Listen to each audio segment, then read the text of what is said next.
जरा उसका हम रिकैप कर लेते हैं ना। अच्छा, SC10 पे मैं जाऊंगा, पहले जाके अपना नाम अमाल चेक करूंगा। उस नाम अमाल में हम लोगों ने क्या किया हुआ है ये हम चेक कर लेते हैं।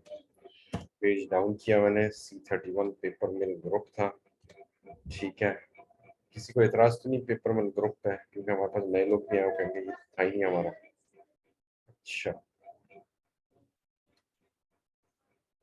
लेजर्स असाइन लेआउट, लेआउट पे हमने बहुत तफसील से उस दिन बात की है। Field status variant account groups हमारे लग के, ठीक है, समझ आ गया मुझे। SPRO रेफरेंस IMG हमने पहले सबसे पहले क्या उस दिन किया था, डेफिनेशन फाइनेंशियल अकाउंटिंग, कंपनी बनाई, कंपनी कोड बनाया, डेफिनेशन से फिर निकल के हम लोग कहाँ पे आए, हम लोग आ गए असाइनमेंट में, वही जो कंपनी और कंपनी कोड बनाया उनको यहाँ पे लाके अटैच कर दिया, ठीक है। वापस डेफिनेशन में गए, सेगमेंट बनाया, सेगमेंट कौन से थे हमारे। अच्छा, अब आप लोग एक काम और कीजिएगा, आप लोगों ने सिस्टम में जाके, अव्वल तो सिस्टम से बाहर ही पहले आप लोग रिसर्च करें आपने किस किस इंडस्ट्रीज को कवर करना है। अभी हमने यहाँ पे अगर सेगमेंट अगर डिफाइन किया हुआ है ना, तो मुख्तलिफ किए हैं, जैसे हमने किया हुआ है, ये देखिए, ये किसने, बुक रीडिंग, ये मैंने ही बनाया होगा, लेकिन बुक रीडिंग नहीं होगा, बुक्स ही होगा, books. Children apparel, lady bug, अच्छा नहीं, इसको भी हटा दो। कॉर्पोरेट पेपर प्रोडक्ट्स, ये है बिजनेस के सेगमेंट्स। अब आपने जो बिजनेस आपने चलाना है, जैसे डिटर्जेंट है, ऑटोमोबाइल्स है, केमिकल है, कॉर्पोरेट, ये मुझे समझ नहीं किसने बनाया है, बेंगलुरु सेगमेंट, अब इसने ये ज्योग्राफिकल बनाया, लेगो टॉयज, ये ठीक है, आप खिलौने बेचते हैं, ये आपका एक सेगमेंट है, मैकेनिकल टॉयज ये एक सेगमेंट है, ठीक है।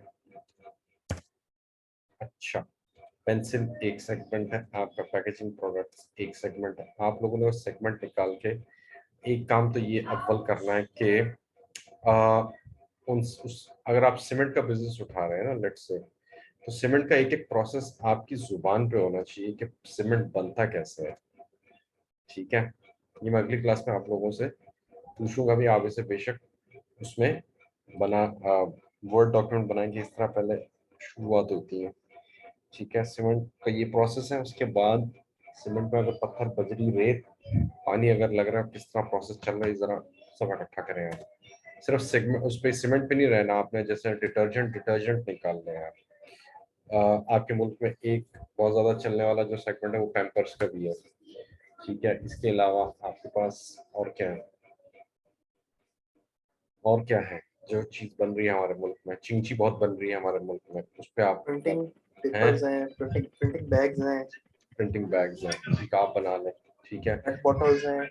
हाँ, उसका आप पूरा प्रोसेस बनाएं, बेशक एग्जैक्ट ना हो, लेकिन बिजनेस प्रोसेस का पता हो आपको, उससे ये होगा कि आप जब ये बिजनेस प्रोसेस आपके सामने होगा ना, वो एक तरह से आपका एज इज भी हो जाए, क्योंकि आगे हमने जब स्टार्ट करना है, तो हमें पता हो कि हमारा चार्ट ऑफ अकाउंट बनेगा कैसे, क्या क्या चीजें उसमें आएंगी, क्योंकि SAP के उसमें जब आप आते हैं ना, configuration side is not intelligent, आप इंटेलिजेंट है। आप इंटेलिजेंट उस वक्त होते हैं, बिजनेस विजडम उस वक्त आती है जब आपको प्रोसेस का पता हो, एक एक प्रोसेस एंड टू एंड का पता हो, माल आता कहाँ से, उसका काम कैसे होता है और आगे निकलता कैसे, ठीक। अच्छा, उससे फिर ये होगा कि आपके आपके सामने एक फ्रेमवर्क हो गया, यार बिजनेस को इस तरह मैंने लेकर चलना है, ये बिजनेस इस तरह चल रहा है, इसको मैंने SAP पे इस तरह मैप करना है, और वहां से मैप करके आपने बिजनेस को चलाना है, दैट विल मेक सेंस। इस तरह हम कॉन्फ़िगरेशन तो कर रहे हैं, लेकिन उसका बिजनेस के साथ कनेक्टिविटी नहीं बन रही ना, तो ये कनेक्टिविटी अब आप लोग बनाएंगे, आप लोग ये प्रोसेस निकालेंगे इंडस्ट्री के, क्योंकि हमें तो अल्लाह का शुक्र है आती है चीजें, ठीक है। हम देख के बता देते, नब्ज देख के बता देते कि मरीज को क्या है, ठीक है, मरीज को साया हो गया या मोहब्बत होगी, ठीक है, तो वो हमें तो पता चल जाता है, अल्लाह का शुक्र है। आपको अब पता लगवाना है क्या पता क्या किस तरह लेकर चल रहा है, ठीक है। तो उमर साहब आप कौन सा इंडस्ट्री उठाएंगे। है ये जो है बैग बनते हैं, cement bags. Cement cement bags, bag, चले आपने वो बैग उठा लिया, प्रिंटिंग का प्रोसेस है। ठीक है। अदनान साहब आप कौन सा उठाएंगे। सर मैं बॉटलर इंडस्ट्री उठाऊंगा। बॉटलिंग इंडस्ट्री, अच्छा जी। सैमसंग साहब आप क्या उठाएंगे?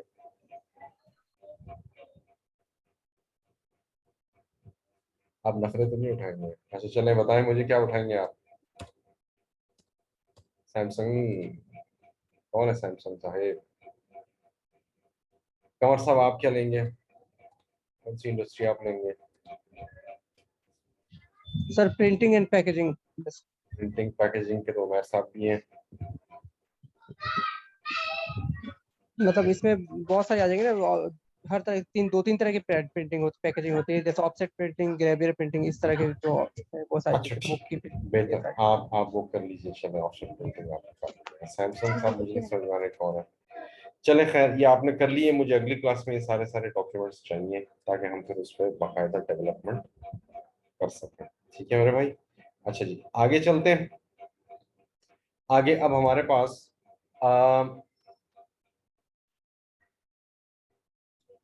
सेगमेंट हमने बना लिया था। ठीक है। कंपनी कोड कंपनी हमने बना ली थी। उसके बाद हम लोग गए थे कंट्रोलिंग एरिया में। कंट्रोलिंग एरिया में हमने मेंटेन कंट्रोलिंग एरिया किया। अच्छा जी, मेंटेन कंट्रोलिंग एरिया में जाके हमने फिर उसको C31A डबल क्लिक कर देंगे। इसे हम डबल क्लिक करके यहाँ पे हमारे पास फिस्कली वेरिएंट 6 जुलाई जून आ रहा है। INT इसको हम फाइनेंशियल स्टेटमेंट वर्जन कर देंगे। ये हमारे बैलेंस शीट और इनकम स्टेटमेंट वैसे ही बनाएगा। हम अपना भी बना सकते हैं लेकिन वो पहले कुछ उसकी रिक्वायरमेंट होती है। ठीक है, ये हो गया। एंटर किया।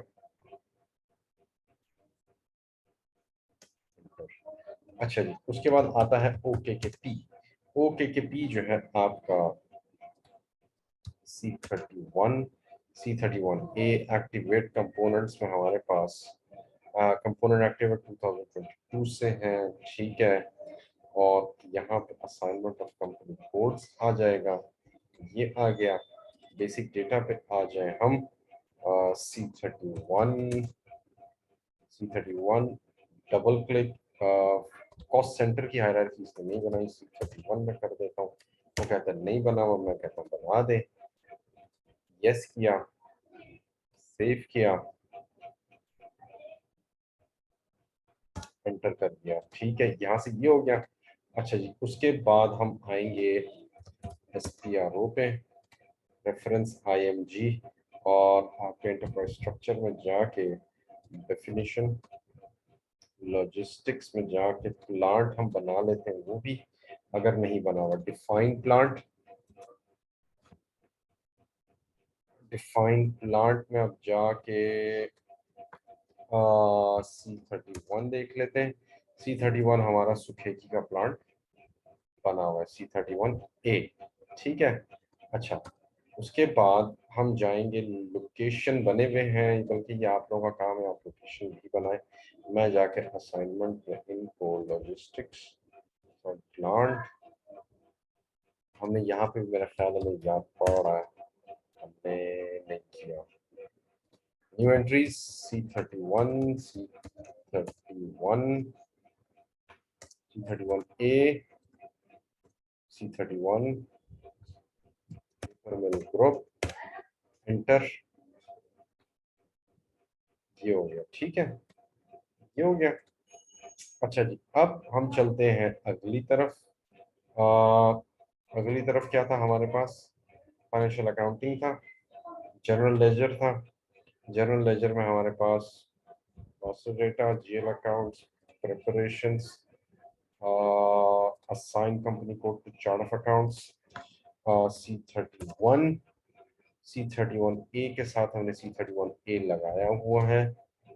ठीक है, उसमें अकाउंट ग्रुप्स हम चेक कर लेते हैं कि हमारे पास है कि नहीं है। C31A, ठीक है, ये हमारे पास बने हुए हैं, बहुत अच्छे से बने हुए हैं। अगले उस पर जाते हैं, defined retained earnings account, C31A। यहाँ पे 20,000 का हमने रिटेन्ड अर्निंग्स अकाउंट बनाया। रिटेन्ड अर्निंग्स का काम क्या होता है? ये आपके साल के बाद, हर महीने के बाद, बल्कि साल के बाद प्रॉफिट एंड लॉस को आपकी P&L से निकाल कर क्लब करता है। किसके साथ? कैपिटल के साथ करता है। तो आपके जितने एब्जॉर्प्शन हो जाती है एक्सपेंसेस इनकम की, वो आपके हर महीने हो जाती है बाकी पीछे जो बचता है वो आपका प्रॉफिट एंड लॉस बचता है, वो इस अकाउंट में आता है रिटेन्ड अर्निंग्स में, और जाके आपकी इक्विटी के साथ एडजस्ट हो जाता है। ठीक, गॉट इट, ये हुआ। अब आते हैं दूसरा, हमारे पास एक बहुत जरूरी, जो आप कह लीजिए एक एरिया है, ग्लोबल पैरामीटर्स हम चेक कर लेते हैं कि क्या क्या हो रहा है हमारी कंपनी के साथ। C31A में हम इस्लामाबाद कंपनी हमने यहाँ पे नहीं किया, C31 ये हो गया। क्रेडिट कंट्रोल एरिया हमने बनाया नहीं। V6 यह हमारा फिस्कल ईयर वेरिएंट है। फील्ड स्टेटस वेरिएंट C31A हो गया है। चार्ट ऑफ अकाउंट्स आपका C31A है। Defined default value rate negative postings permitted. उसके अलावा propose fiscal year save company code currency से आपकी कंपनी की डिफर करती है, क्योंकि आपकी पाकिस्तानी कंपनी जो है वो PKR में करेगी, ठीक है, और जो कंपनी है ये USD में होगी। तो यहाँ पे आपका जो फॉरेन एक्सचेंज का जो लॉस एंड प्रॉफिट होगा वो होगा, ठीक है। अच्छा जी, उसके बाद आपके पास आता है इससे भी ज्यादा इम्पोर्टेंट, वो है fields, defined field status variants. Field status variants हमारे पास C31A बना हुआ है, ठीक है, ये हमने लगा भी दिया था कंपनी को, ठीक है, क्योंकि आपने ग्लोबल सेटिंग्स में देख लिया था। C31 आपने लगा दिया। फील्ड स्टेटस वेरिएंट्स आप जब बनाएंगे तो आपको क्लियर होगा, अभी आपको क्लियर नहीं होगा। अच्छा जी, इसके बाद आता है फील्ड्स के बाद fiscal year and posting periods, maintain fiscal year variant. Fiscal year variant अब आपके पास आपने क्या लिया हुआ है, V6 लिया हुआ है ना, V6। अब V6 क्या, July to June plus 4 special periods. अब ये क्या 4 स्पेशल पीरियड्स हैं, 12 तो आपके महीने होंगे, 4 आपके स्पेशल पीरियड्स किसके होंगे, एडवांस एडजस्टमेंट टैक्स होगा हैं, या एडजस्टमेंट्स होगा? ये तो एडवांस टैक्स होगा या एडजस्टमेंट्स होगी इसमें? एडजस्टमेंट्स के लिए होता है। अनप्लान्ड डेप्रिसिएशन या अनपोस्टेड इनवॉइस, GR IR की clearing, income tax, sales tax वगैरह की एडजस्टमेंट्स, अनपेड इनवॉइस या अनरिकॉर्डेड इनवॉइस, फिर उसके बाद मटेरियल की रिकंसिलिएशन, ठीक है। ये सारी चीजें आपके इन एक्स्ट्रा मंथ्स में हो रही होती हैं, ठीक है। V6 में हमारे पास कौन कौन से महीने आते हैं, महीने आते हैं हमारे पास, मैं बता देता हूँ आपको। यहाँ पे अगर आप देखें तो 7वां महीना कैलेंडर का कौन सा होता है, जुलाई का, लेकिन यहाँ पे चूंकि जुलाई टू जून चल रहा है, तो हमारा जो पहला जो आपका फिस्कल ईयर पीरियड है वो जुलाई होगा, इसमें 31 दिन होते हैं, और ईयर शिफ्ट यहाँ पे 0 है। अगर आप 2022 का 6 महीने लेट जुलाई के साथ शुरू कर रहे हैं तो आप फिर आपका पहला जो महीना है वो जुलाई का होगा। इसी तरह ही अगर आप पेज डाउन करें तो आपके पास 12वें तक आपके पास छठा महीना होता है जो कि दिसंबर का बनता है। जैसे ही जनवरी आता है आपके पास, ठीक है, तो वो आपका 7वां महीना तो आपकी किताबों में आपकी बुक्स में होता है, ठीक है, लेकिन 2023 हो जा चुका होता है। 2023 को 2022 करने के लिए क्या करते हैं, -1 कर देते हैं। इसी तरह ही ये जून तक चलता है आपका, छठे महीने तक आपका ये -1 चलता है, ताकि वो 2023 को ना कंसिडर करे ईयर को, बल्कि 2022 ही लिखे। जो कैलेंडर ईयर होते हैं, कैलेंडर ईयर कौन से होते हैं, जनवरी टू दिसंबर, तो वहां पे आप चेक उसका लगा देते हैं।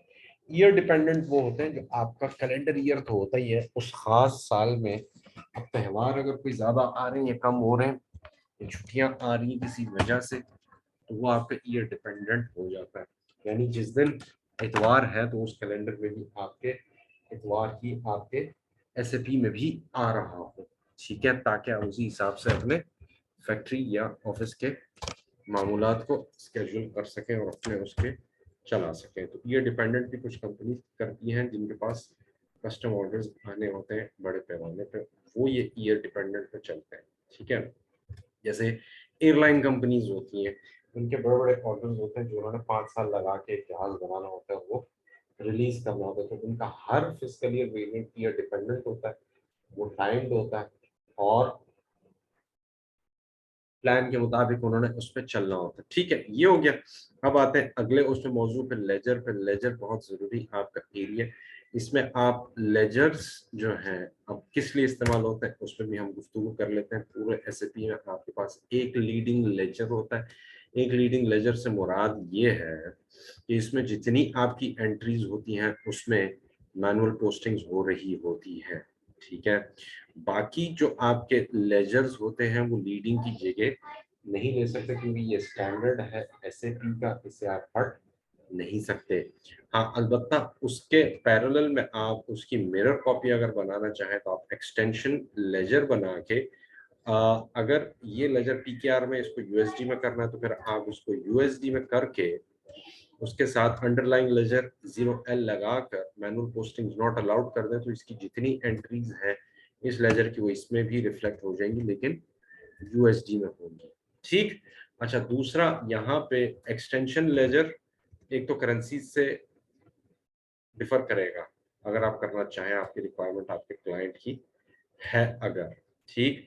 और दूसरी चीज ये है कि इसमें आप अकाउंटिंग स्टैंडर्ड्स भी बदल सकते हैं। अगर आपका लीडिंग लेजर गैप में है तो ये फिर आपका आईएफआरएस या आईएएस में आप इसे रिपोर्ट कर सकते हैं। आपके पास कितने हैं अकाउंटिंग प्रिंसिपल्स? 6-7 आपको यहाँ पे मिल जाएंगे। ठीक है, आईएफआरएस है, गैप है, आईएएस है। ठीक है, ये आपको मिल जाएगा। तो ये भी यहाँ इस चीज पे भी आप डिफर कर सकते हैं। आपसे पूछा जाए जी इस तरह हमने बुक्स मेंटेन करनी, किस तरह करेंगे, तो आप बताइए। आप लेजर में जाके एक्सटेंशन लेजर बनाएंगे और वहां से कर देंगे। दूसरा आपके पास एक आता है स्टैंडर्ड लेजर। दो तरीके के होते हैं। अगर नॉन लीडिंग लेजर है तो लीडिंग लेजर नहीं, नॉन लीडिंग लेजर। और लीडिंग लेजर हमेशा स्टार्ट ही 0L से होता है, ये भी आपसे इंटरव्यू में पूछा जाएगा। एक्सटेंशन लेजर आपके जरूरी है वो एक्सटेंशन होता है, एक्सटेंड होता है किसका? लीडिंग लेजर का। तो लीडिंग लेजर जो है आपका इससे वैल्यूज कशीद करता है। ठीक, समझ गए आप लोग? हाँ, अलबत्ता अगर आपके पास कोई और स्टैंडर्ड लेजर, जैसे ये स्टैंडर्ड लेजर है, इसकी वैल्यूज आपने उठा के इसमें रखनी है तो वो भी आप एक्सटेंशन लेजर उसका स्टैंडर्ड लेजर का बना सकते हैं। ठीक है। अच्छा, अब स्टैंडर्ड लेजर आपका ये 0L लीडिंग लेजर है। तो स्टैंडर्ड लेजर आप पूछेंगे ये क्यों है? फिर देखें, अब यहाँ पे फिर वही बात आती है करेंसी की, कंट्री चार्ट ऑफ अकाउंट्स की, कंट्री के जुरिस्डिक्शन की, अकाउंटिंग स्टैंडर्ड्स की। तो ये चीजें आप इसको कुलिया बना के अलग कर सकते हैं। ठीक है। और बिल फर्ज जैसे टैक्स रिपोर्टिंग होती है, डिप्रिसिएशन आपके अमेरिका में थोड़ा सा मुख्तलिफ होती है, यहाँ पे आपके मुख्तलिफ, यहाँ पे स्टैंडर्ड्स कुछ और हैं पीकेआर में। वहाँ पे वो कहते हैं काउंटी लेवल पे, कंट्री लेवल पे, स्टेट लेवल पे, सिटी लेवल पे आप टैक्सेस लगाएं। आपके तो नहीं होते, तो आप यहाँ स्टैंडर्ड लेजर में मैनुअल एक आप बना देते हैं स्टैंडर्ड लेजर, और उसमें मैनुअल पोस्टिंग नॉट अलाउड नहीं लगाते हैं। ठीक है, उसमें मैनुअल पोस्टिंग्स करते हैं ताकि आप उसमें एडजस्टमेंट्स कर सकें। एडजस्टमेंट करके उसे आप यूएस के हिसाब से आप उसे कर सकते हैं। तो पहले तो मैं आपको आपकी कंपनी C31 का मैं दिखाता हूँ। कंपनी कोड सेटिंग्स में जाते हैं, कंपनी कोड सेटिंग्स में गए, एंटर किया। यहाँ पे आपके पास मैं पोजीशन पे आता हूँ C31A पे। C31A आपके पास यहाँ पे लोकल करेंसी, जो आपके अपनी जो लोकल करेंसी है, लोकल कंपनी कोड की जो करेंसी है वो कौन सी है? वो कंपनी कोड की करेंसी, वो कौन सी? पीकेआर या यूएसडी होगी, कंपनी कोड की करेंसी है। ठीक। और इसके अलावा ग्लोबल करेंसी भी आपने कंपनी कोड रखी। यहाँ पे है free defined currencies, currency type of freely defined currency. अब ये कौन सी करेंसीज हैं आपकी, ये भी आपको हम बता देते हैं। ये भी अगेन हार्ड करेंसी है। इसके अलावा और भी बहुत सी हैं, और भी आपको हम दिखाते हैं।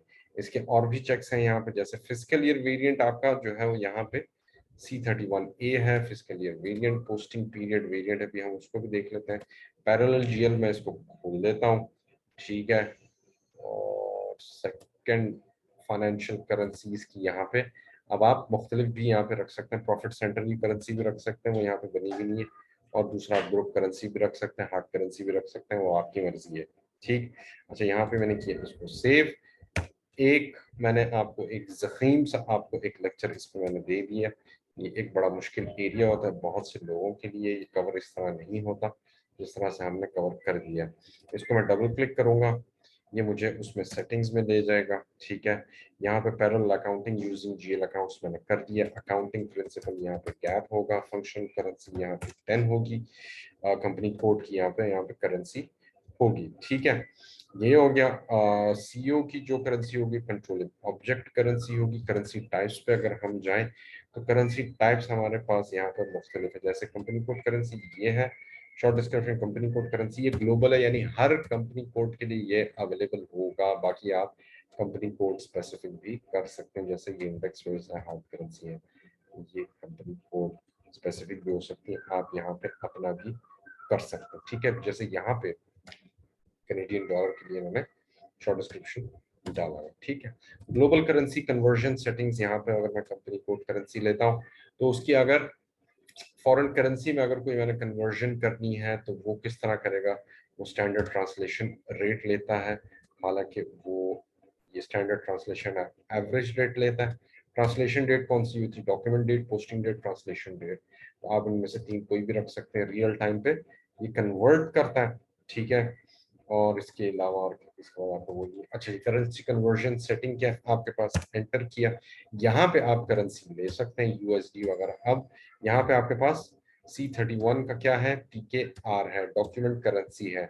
इसको मैं अगर 10 कर दूं, 10 कर देता हूँ, 10 किया, ठीक है, सेव किया,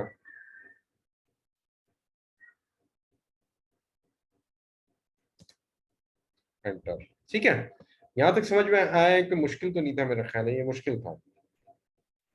ठीक है, अच्छा ये हो गया। अब चलते हैं आगे।